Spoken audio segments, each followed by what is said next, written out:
and welcome to this video from SP Marketplace on our IT Help Desk.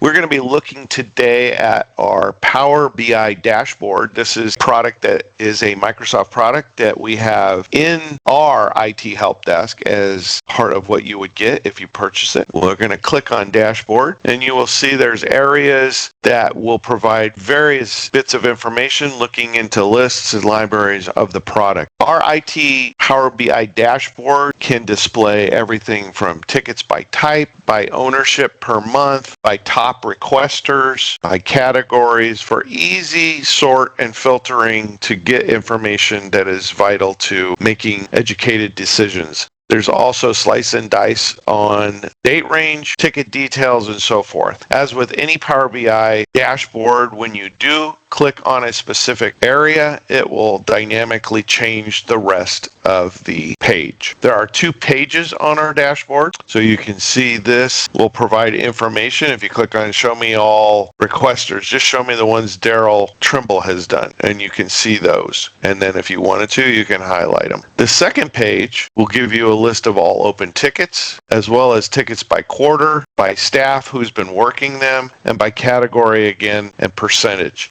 Additional pages can be added and/or these pages can be modified either by internal IT staff at your company who may know and have expertise in Power BI or by SP Marketplace. Either way, the product is open for modification and customization, but out of the box, this will come with the product with these 2 pages, and then the information as the product is used will get filled in here. Thank you for watching this video from SP Marketplace on our Power BI integration into IT Help Desk.